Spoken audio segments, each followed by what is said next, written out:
तो स्वागत है आपका अपना YouTube channel AJ English with RV sir में। इस वीडियो में एक और बहुत ही important poems song of myself का चर्चा करने जा रहे हैं। पोएम नंबर 2 बहुत ही इंपॉर्टेंट पोएम है।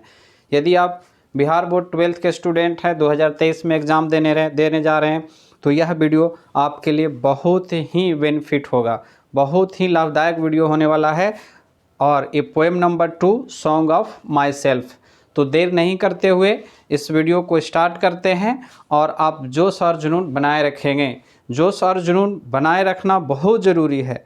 तो चलिए स्टार्ट करते हैं और एक जोश और जुनून के साथ कि छूना जो चाहो सफलता के आसमान, यदि छूना जो चाहो सफलता के आसमान, तो ऊंची करनी होगी अपनी उड़ान। हाँ, यदि आप ऊंचाई पर जाना चाहते हैं तो आपके उड़ान को क्या करना पड़ेगा? ऊंचा करना पड़ेगा। तो बनाए रखें पूरी तरह से वीडियो में अपने आप को। और चलिए स्टार्ट करते हैं। Song of my self.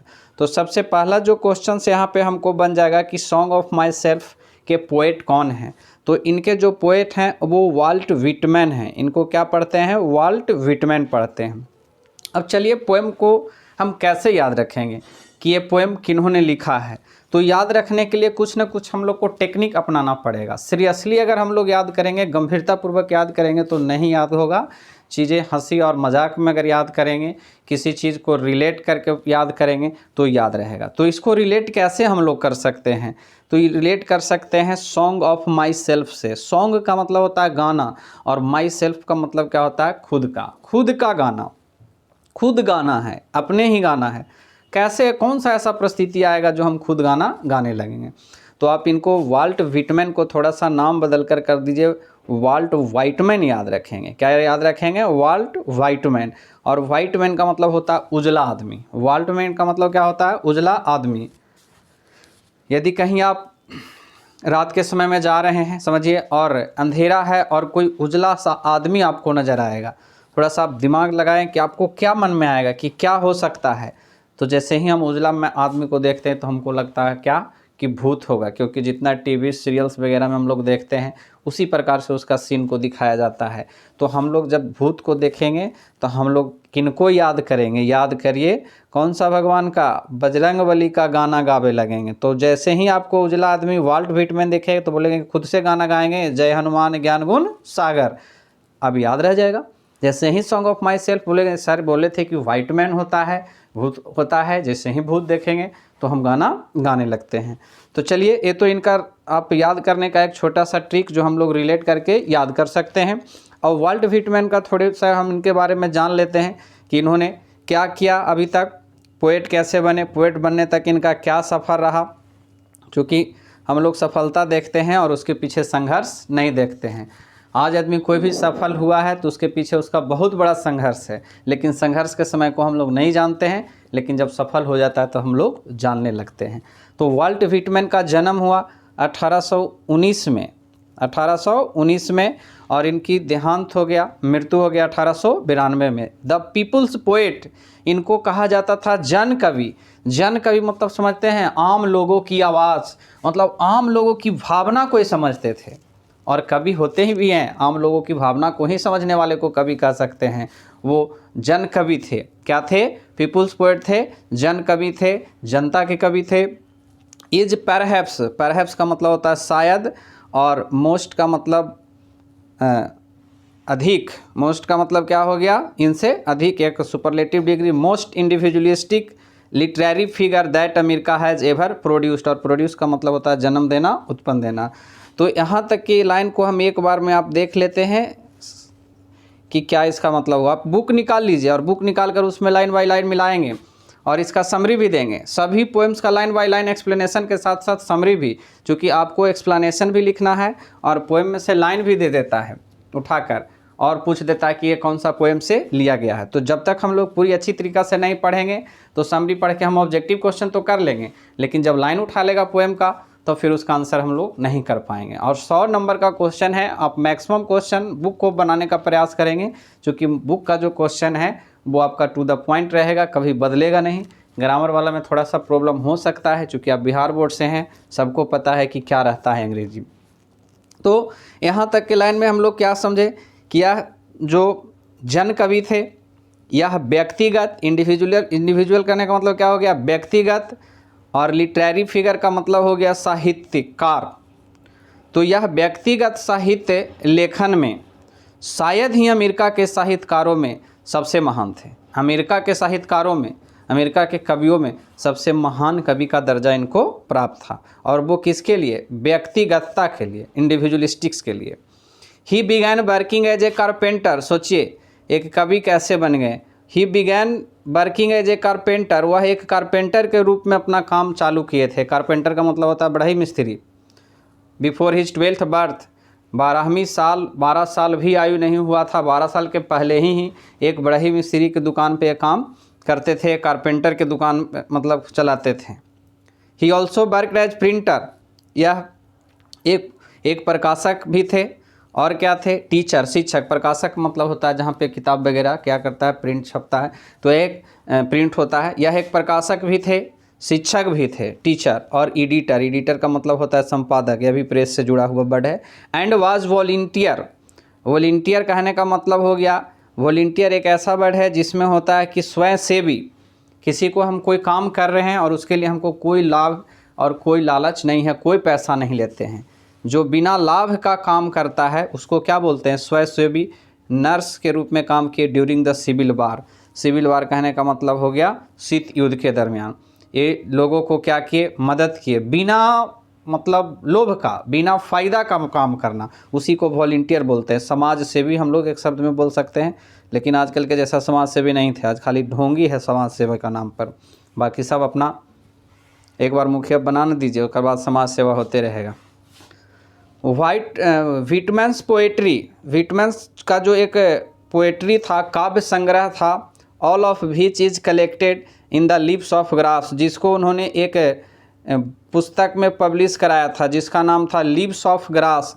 एक बार पहले भी पूछ चुका है और याद रखेंगे कि लिप्स ऑफ ग्रास क्या है। तो लिप्स ऑफ ग्रास एक बुक है जिसमें वाल्ट विटमैन का सभी पोएम्स का क्या है, कलेक्शन है। सभी पोएम्स का क्या है, कलेक्शन है।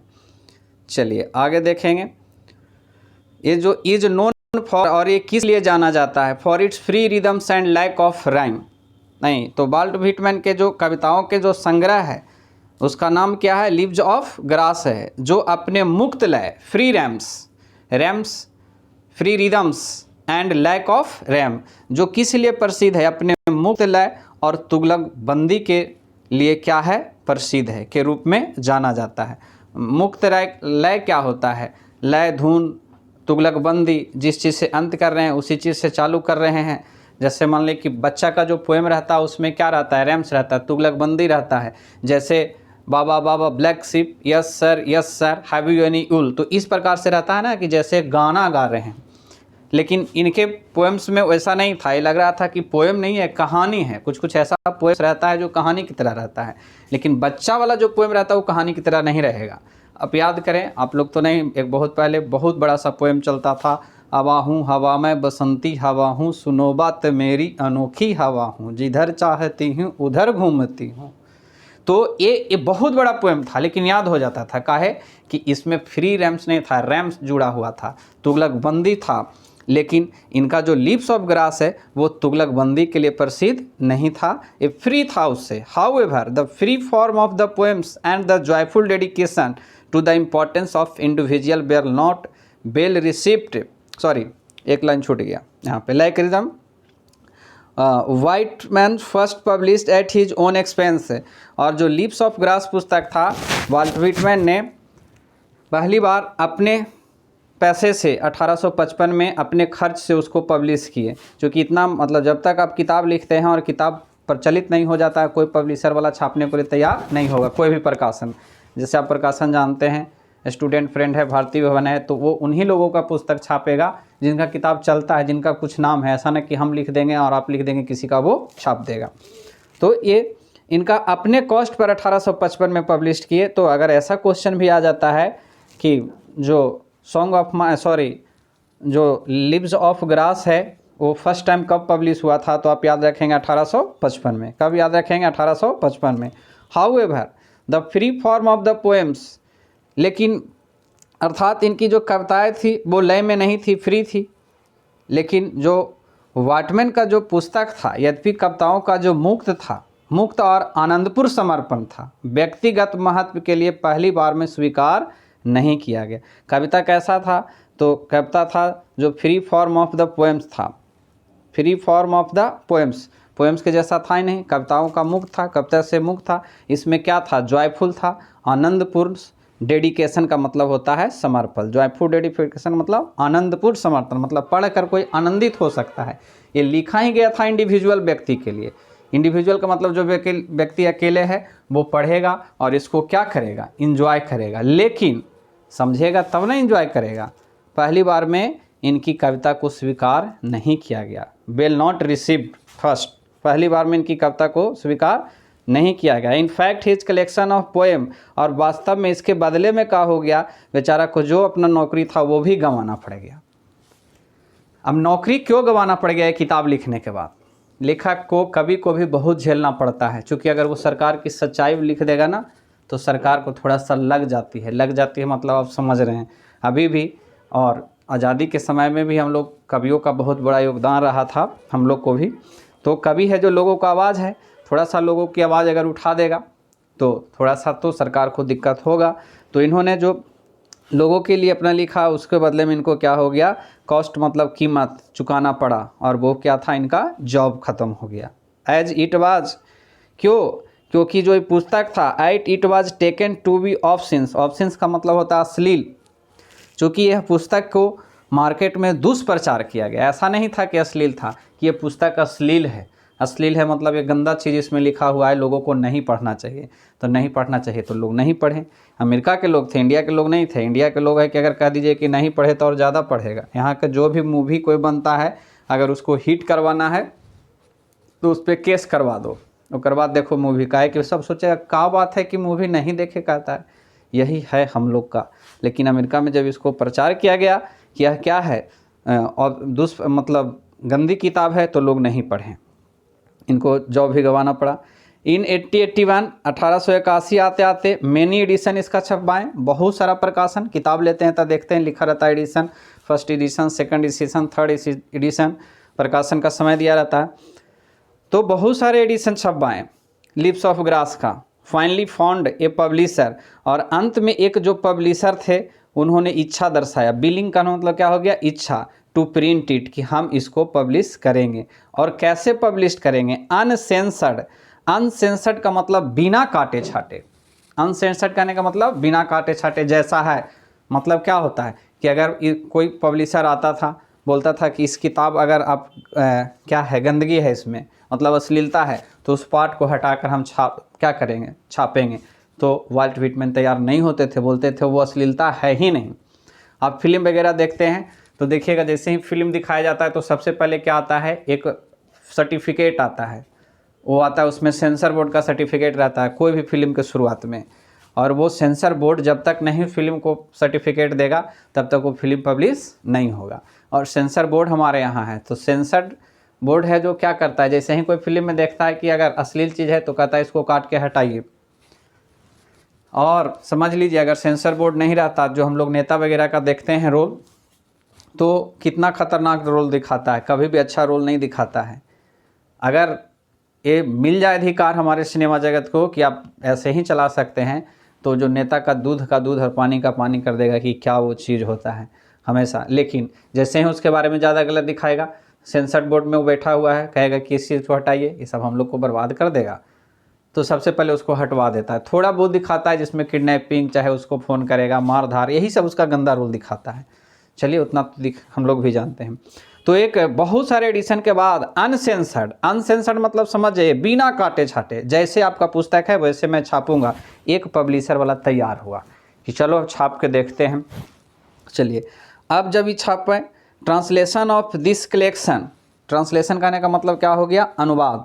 और इस संग्रह का जो अनुवाद है, ट्रांसलेशन हम लोग बनाते हैं ना, हिंदी से इंग्लिश, इंग्लिश से हिंदी अनुवाद। Collection were enthusiastically received in Europe, और enthusiastically received in Europe, Europe में वो क्या हो गया? प्रकाशित हुआ। जो बहुत लोग इसको क्या किए? उत्साहपूर्ण, ये जो वर्ड है इंथुजियाज्म से बना है, इंथुजियास्टिकली, इसका मतलब होता है उत्साहपूर्वक। रिसीव्ड इन यूरोप, यूरोप में बहुत खूब लोग पढ़े। लेकिन दैट, यूरोप वाले लोग तो पढ़े, लेकिन और क्या हो गया, but Whitman remained relatively unappreciated in America, लेकिन जो व्हिटमैन है वो फिर अमेरिका में असराहनीय रहे, मतलब कोई नहीं पढ़ा, कोई वैल्यू नहीं दिया। ये समझो घर के मुर्गी दाल बराबर। यूरोप के लोग खूब पढ़ रहा है, समझ रहा है कि बहुत बढ़िया किताब है, अमेरिका वाला बोल रहा है ये सब कोई किताब है, बताओ। इसी को कहते हैं घर के मुर्गी दाल बराबर। नहीं कभी, अब तो दालें महंगा हो गया। चलो आगे देखते हैं नेक्स्ट में। चलिए, it was only after his death, अब क्या हो गया, अब तो ये मर गए, उसके बाद that he could been appreciation in America for his original and innovative expression of American individualism. यह देखो, जब जिंदा रहे तो कोई प्रशंसा नहीं, लेकिन मरने के बाद इनका पुस्तक खूब चला, खूब अमेरिका में प्रशंसा हुआ। और वो प्रशंसा किस लिए की हो गया कि अमेरिका के व्यक्तिवाद की असली कविता को लिखने वाले ये कौन थे, इनके जो वर्क था वो इनोवेटिव था, नवीनीकरण था, दूसरा से मिलता जुलता नहीं था कि चुरा के कविता लिख दिए। इसी के वजह से उन्हें खूब पसंद किया गया।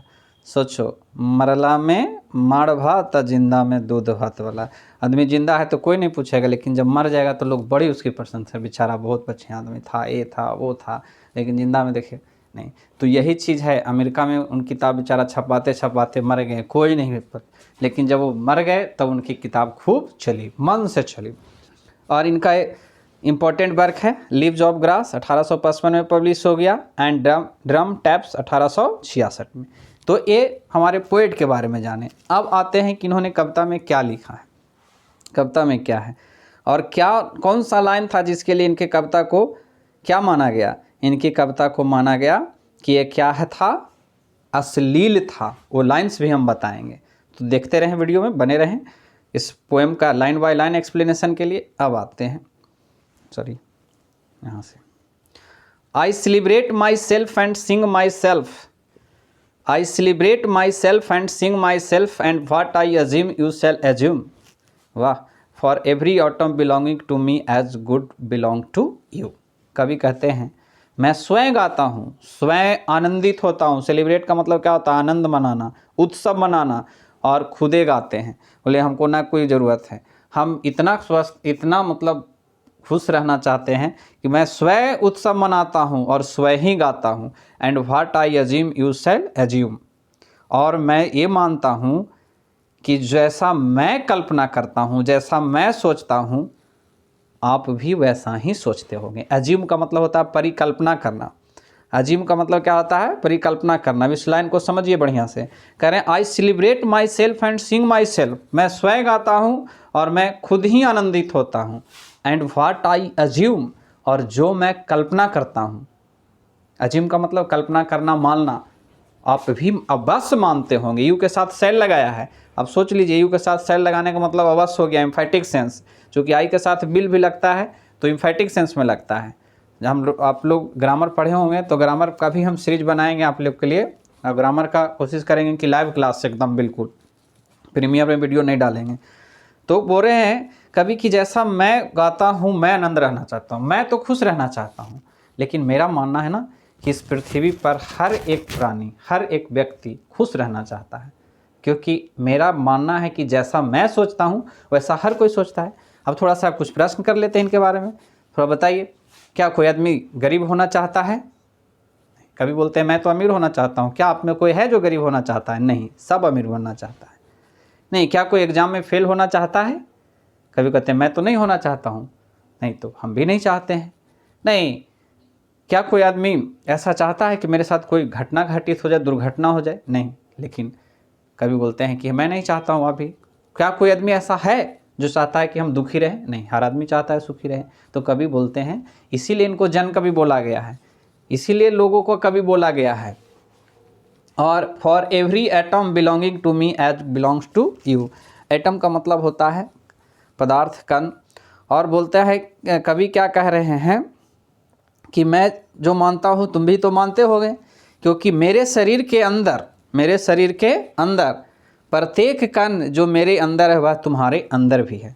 चलिए ये बात बोले कि मेरे शरीर के प्रत्येक कण जो मेरे अंदर है वो आपके भी अंदर है। भले हम अमेरिका के आदमी हो, इंग्लैंड के आदमी हो, इंडिया के आदमी हो, क्या सबके शरीर में ब्लड है? सबके शरीर में जितना भी पार्ट्स है सब में बराबर है। तो कैसे हम अलग हैं? भाषा अलग हो सकता है लेकिन फीलिंग्स अलग नहीं है, सब सेम है। चलिए बहुत बढ़िया लाइन से आगे देखेंगे, समझ गए होंगे। I loaf and invited my soul. Loaf का मतलब क्या होता है? लोफ का मतलब होता है बिना मतलब के इधर उधर विचरण करना, भटकना। नहीं बोलते हैं कि कोई लड़का देखते हैं या कोई भी व्यक्ति इधर उधर ऐसे ही घूमल चलता बिना काम के, तो सब बोलते हैं लोफर है, कोई काम है, इधर उधर घूमल चला है। तो लोफ का मतलब होता है विचरण करना, इधर उधर घूमना बिना काम के। एंड इन्वाइट माई सोल, बोलते हैं मैं विचरण करता हूँ और अपनी आत्मा को आमंत्रित करता हूँ। इन्वाइट का मतलब होता है आमंत्रित करना, और सोल का मतलब क्या होता है? आत्मा। बोलते हैं मैं इधर उधर भटकता रहता हूँ, घूमता रहता हूँ और अपने आत्मा को इन्वाइट करता हूँ, आमंत्रित करता हूँ कि क्या रहो, खुश रहो, ज़िंदगी में कोई टेंशन नहीं, ज़िंदगी झंड है फिर भी घमंड है वाला। और I lean and loaf at my ease observing a spear of summer grass. Lean का मतलब होता है उठांग कर बैठ जाना, लेट जाना। Loaf at my ease observing a spear of summer grass. Spear का मतलब होता है नुकीला, समर ग्रास मतलब होता है गर्मी का घास। अब सोचिए एक बरसात में घास रहेगा एकदम हरा हरा मुलायम रहेगा, और जो गर्मी का घास होता है वो छोटा छोटा जला सा रहता है और नुकीला रहता है। कभी कहते हैं ना कि मैं आराम से उस घास पे लेट जाता हूँ, मैं आराम करता हूँ और अपने हिसाब से घूमता फिरता हूँ और गर्मी के घासों के कटीलेपन नोक को अवलोकन करता हूँ। यानी उस पर चल कर, उस पर लेट कर हम उसका अवलोकन करते हैं और हमको बड़ा आनंद मिलता है उस घास पर भी चल के। अब सोचिए ऐसा आदमी को कौन ना खुश कर सकता है? जो पैदल चल रहा है, घास उसको गड़ रहा है, तैयो खुश है, आह बड़ा आनंद आ रहा है। तो आदमी अगर हैप्पी रहना चाहेगा, खुश रहना चाहेगा, तो उसे कोई दुखी नहीं कर सकता है। और कह रहे हैं कि my tongue every atom of my blood form had from this soil this air. मेरे जीव, टंग का मतलब क्या होता है? जीव। मेरे जीव every atom of my blood, मेरे शरीर का प्रत्येक कण, एक एक कण खून इस मिट्टी और इस हवा के बना हुआ है, इस मिट्टी से बना हुआ है, इस हवा से बना हुआ है। और बॉर्न हेयर ऑफ पेरेंट्स, इस जो लाइन है ना, इसमें कवि जो बता रहे हैं, इस जो लाइन, ये दो लाइन में, ये हम जो हमारा ज़िंदगी है एक निरंतरता है इसमें। और कवि इस लाइन में ये बतला रहे हैं कि ये जो धरती है ना और ये ज़मीन है, आसमान है, इससे हम लोग का बहुत गहरा संबंध है, बरसों का संबंध है, एक दिन का संबंध नहीं है। वो बरसों का संबंध कैसे है? बोलते हैं कि बॉर्न हेयर ऑफ पेरेंट्स, मेरे माता पिता भी यहीं जन्म लिए थे, इसी धरती पे जन्म लिए थे, इसीलिए गहरा संबंध है। And their parents the same, और मेरे माता पिता के भी माता पिता यानी दादा, वो भी यहाँ जन्म लिए थे, उनके पिता माता पिता भी यहीं जन्म लिए थे। तो इस धरती को मैं कैसे भूल सकता? ये धरती जो है ना हम लोग के लिए, इससे बहुत गहरा संबंध है। नहीं मतलब पिछले जन्म से संबंध है, वो करण अर्जुन वाला, भाग अर्जुन भाग वाला। And their parents the same, and कहते हैं कि ये निरंतरता है ज़िंदगी में। हम लोग जन्म लिए, हम लोग के माता पिता भी यहाँ जन्म लिए, हम लोग वो चले गए, फिर हम लोग चले जाएंगे, और इस प्रकार से निरंतरता चलते रहेगी। I now 37 years old and in perfect health begin. मेरी उम्र अभी कितना साल की हुई है? 37 साल का हूँ, और अभी तो हम परफेक्ट एज चालू ही हुआ है, अभी तो हम जवान ही हो रहे हैं, अभी तो हम युवा ही हो रहे हैं। सोचिए कभी का सोच कैसा है। हम लोग के गांव में 37 वर्ष में आदमी को बुजुर्ग घोषित कर दिया जाता है कि बूढ़ा आदमी हो गया, लेकिन कभी ऐसा महसूस कर रहे हैं, और इसके महसूस करने के पीछे एक ही कारण है, और वो कारण क्या है कि वो हमेशा हैप्पी रहते हैं। क्या रहते हैं? खुश रहते हैं। यही वो चीज़ बता रहे हैं कि एक इंडिविजुअल आदमी अपने लाइफ को कैसे बढ़ा सकता है।